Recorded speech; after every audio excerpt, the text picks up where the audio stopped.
కాల్పుల విరమణకు అవగాహన కుదిరిన నేపథ్యంలో సరిహద్దు రాష్ట్రాల్లో బ్లాకౌట్ను ఎత్తివేసిన అధికారులు పాకిస్తాన్ తన వక్రబుద్ధిని చాటుకోవడంతో మళ్లీ విధించారు. పంజాబ్, గుజరాత్, కశ్మీర్, రాజస్థాన్లలో బ్లాకౌట్ను కొనసాగించారు. ఉద్రిక్తతలు పునరావృతం కావడంతో సరిహద్దు రాష్ట్రాలను కేంద్రం అప్రమత్తం చేసింది. ఆయా రాష్ట్ర ప్రభుత్వాల ప్రధాన కార్యదర్శులతో కేంద్ర హోంశాఖ కార్యదర్శి గోవింద్ మోహన్ వీడియో కాన్ఫరెన్స్ నిర్వహించారు.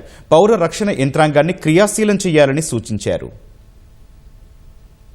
భారత్ పాకిస్తాన్ సైనిక కార్యకలాపాల డైరెక్టర్ జనరల్ డీజీఎంఓ స్థాయిలో జరిగిన చర్చల మేరకు కాల్పుల విరమణకు శనివారం కుదిరిన అవగాహన కొద్ది గంటల్లోనే ఉల్లంఘనకు గురైంది. వక్రబుద్ధిని వీడని పాకిస్తాన్ మళ్లీ దాడులకు తెగబడటంతో చల్లారిన ఉద్రిక్తతలు మళ్లీ రాజుకున్నాయి. దాయాది మళ్లీ డ్రోన్ దాడులకు పూనుకోవడంతో కేంద్రం అప్రమత్తమైంది. కాల్పుల విరమణకు అవగాహన కుదిరిందనే వార్తలతో పంజాబ్ సహా సరిహద్దు రాష్ట్రాల్లో తొలుత బ్లాకౌట్ ను తొలగించారు. అయితే దాడులు మళ్లీ ప్రారంభం కావడంతో వెంటనే చర్యలు చేపట్టారు. మళ్లీ బ్లాకౌట్ విధించారు. పంజాబ్లోని హోషియార్పూర్, ఫిరోజ్పూర్, ఫాజిల్కా, పఠాన్కోట్, పాటియాలా, మోగా, కపుర్తలా, ముక్తిసర్ సహా అనేక జిల్లాల్లో బ్లాకౌట్ ను పునరుద్దరించారు. సైరన్ మోగించిన అధికారులు ఎవరూ భయపడొద్దని, పౌరుల రక్షణ కోసం అన్ని రకాల చర్యలు తీసుకున్నామని భరోసా కల్పించారు. పూర్తి స్థాయిలో లైట్లు ఆపేశారు. అవసరమైతేనే ఇంట్లో నుంచి బయటకు రావాలని స్థానిక పౌరులకు సూచించారు.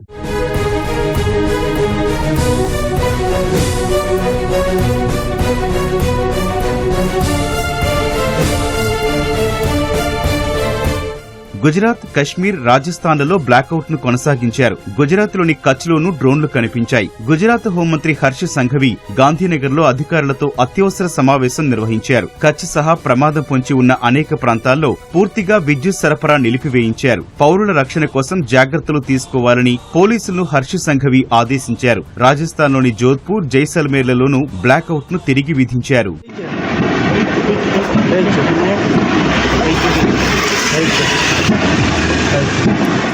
కాల్పుల విరమణ అవగాహనకు పాక్ తూట్లు పడవడంతో సరిహద్దు రాష్ట్రాలు అప్రమత్తంగా ఉండాలని కేంద్రం మరోసారి సూచించింది. శనివారం రాత్రి పాకిస్తాన్తో సరిహద్దు కలిగిన రాష్ట్రాల ప్రధాన కార్యదర్శులతో కేంద్ర హోంశాఖ కార్యదర్శి గోవింద్ మోహన్ వీడియో కాన్ఫరెన్స్ నిర్వహించారు. డ్రోన్ దాడులు లేదా కాల్పులు జరిగితే అప్రమత్తంగా ఉండాలని తెలిపారు. పౌర రక్షణ యంత్రాంగాన్ని పూర్తి స్థాయిలో సంసిద్ధుల్ని చేయాలని గోవింద్ మోహన్ స్పష్టం చేశారు.